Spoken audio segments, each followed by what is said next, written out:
What's up guys, Benny here, and this video is going to help make sure that you've got the best settings for Modern Warfare 3, whether you're playing multiplayer, zombies, or Call of Duty Warzone. This video will have everything you need, whatever platform you're playing on, whether that's on console and an Xbox or PlayStation, or if you're on PC. I just want to make sure that you've got the best settings possible so you can perform at the highest level and get the best possible performance from Modern Warfare 3. First things first, let's hop into your controller settings, and you'll want to edit your button layout to tactical. This is what 99% of pro players use because it allows you to slide or dive without taking your thumb off your thumbstick, and also stops you potentially doing a panic melee when someone quickly comes around a corner. Next, if you're playing on a PlayStation controller, you'll want to flip your triggers. If you're using an Xbox controller like me, I'd recommend leaving them default. Your stick layout preset should be default, and then please make sure your controller vibration is turned off. You just don't need it.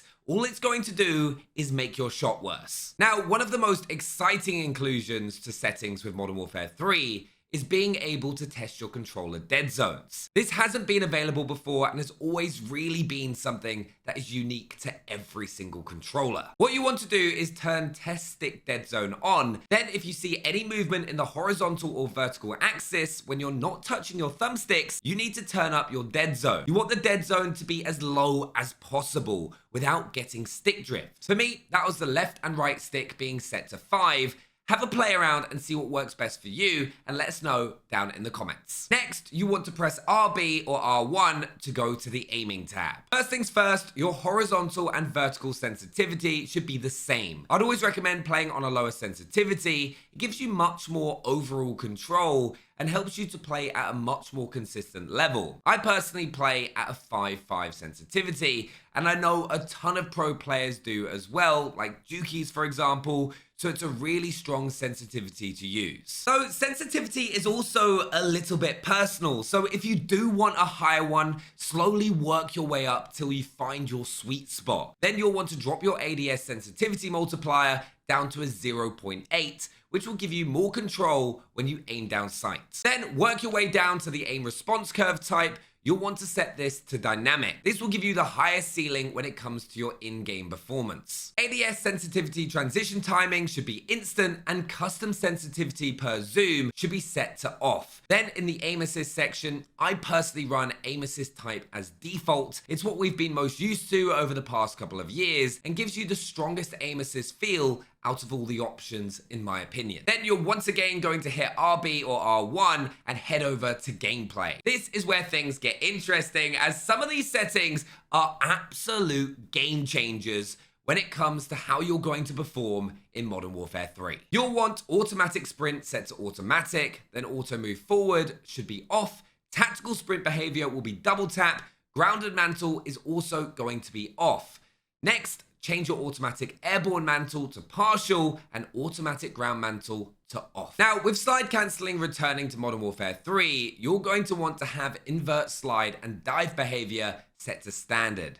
This means you'll need to hold to dive, but you'll be doing the slide animation far more, so you want slide as the priority movement. Plunging underwater, you'll want set as free, as it's going to give you the best mobility. Then sprinting door bash is on. Ledge climb behavior should also be set to movement based, and hilariously, slide cancelling has also got its own setting, which you'll want to have turned on. Then we move on to the combat behavior settings. ADS behavior should be hold, change zoom as sprint/tactical sprint. Equipment behaviors are both hold, then weapon mount activation is ADS plus melee. That delay being set to instant, so you can be as reactive as possible, which is very important. Then a new feature and setting in Modern Warfare 3 involves the tactical stance. You'll want to set this to ADS plus melee, so you can easily switch to it while playing tactical. Then I set tactical stance to toggle. You'll need to get into the habit of toggling it, but some weapons and builds are really strong in the tactical stance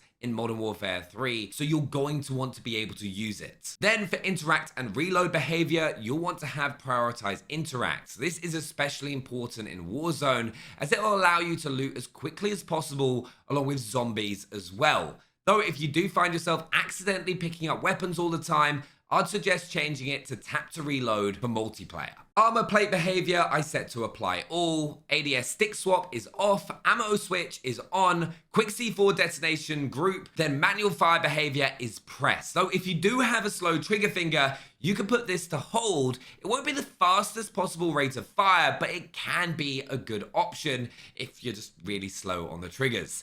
Then finally have this as short delay, free look, and then melee, and those are the best controller settings that you can have in Modern Warfare 3. Next, I want us to head over to the audio settings, because as we all know, having good audio and being able to clearly hear your opponents around you is key to doing well in Call of Duty. Here, you should have audio mix as headphones, speakers to default, system device, speaker output, and stereo. Now, master volume should then be 100. Gameplay music volume should be off, so set this to 0. Dialogue volume I have at 25, because you do sometimes get helpful callouts, but effects volume should then be 100, as this is everything from gunshots to enemy footsteps. And then cinematic music volume should also be turned off. Then the rest of your sound settings are the default options. Now we're going to head over to the interface settings before we sort out our graphics, as your interface has some crucial settings that are going to help you out a ton in Modern Warfare 3. You'll want to head down and select color customization, then go down to enemy and change the hex to FF00FF.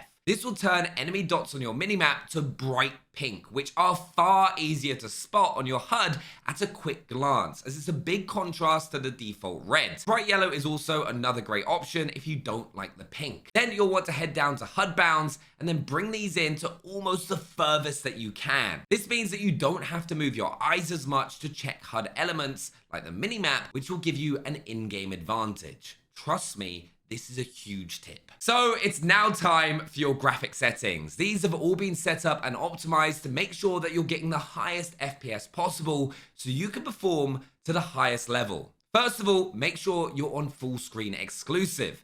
Have your screen refresh rate set to the highest possible standard depending on your monitor. VSync should also be turned off because it's just going to give you input lag, with custom frame rate limit set to unlimited. The next settings, you should have focus mode off and have NVIDIA Reflex low latency turned on. High dynamic range, though looks nice, should also be set to off. Next, head over to the quality settings with RB or R1, and you'll want to set upscaling/sharpening to NVIDIA DLSS, thanks to DLSS 3 being available with Modern Warfare 3, which is going to give you a huge FPS boost. You'll also want this set to performance and DLSS sharpness to 65. Then you'll want to turn VRAM scale target all the way up to 90 to get the most out of your GPU. Then you want variable rate shading turned off. If it's locked, turn off NVIDIA DLSS, then turn this off and turn DLSS back on. Your next settings are your details and textures. Texture resolution is very low, texture filter is normal, depth of field off, detail quality level normal, particle resolution should also be very low, bullet impacts are off, persistent effects are off, shader quality should be low, and then on-demand texture streaming is set to off. Next, shadow quality should be very low, screen space shadows off, ambient occlusion off, screen space reflections off, static reflections quality set to low. Then for your environment settings, tessellation should be turned off, terrain memory medium, volumetric quality low, and deferred physics quality should also be off. Weather grid volume should then also be off, and then water quality should be set to default. Next, press RB or R1 again and head to your view settings, where I'd recommend that you have the field of view set to 110, though 105 is also a good option. ADS field of view should then be affected, with weapon and vehicle field of view set to default. That affected field of view is just going to mean that you get the least amount of visual weapon recoil when firing your weapon. Next, for your camera settings, turn world motion blur off, weapon motion blur off, film grain all the way down to 0, and your first person camera movement is also set to at least 50%. And also, inverted flashbang should also be off. But that's not all. If you're on PC, you're also going to want to go ahead and change a bunch of your NVIDIA graphic settings in order to get the best performance on Modern Warfare 3. First of all, head to adjust desktop color settings. Then make sure that your brightness is set to plus 55%,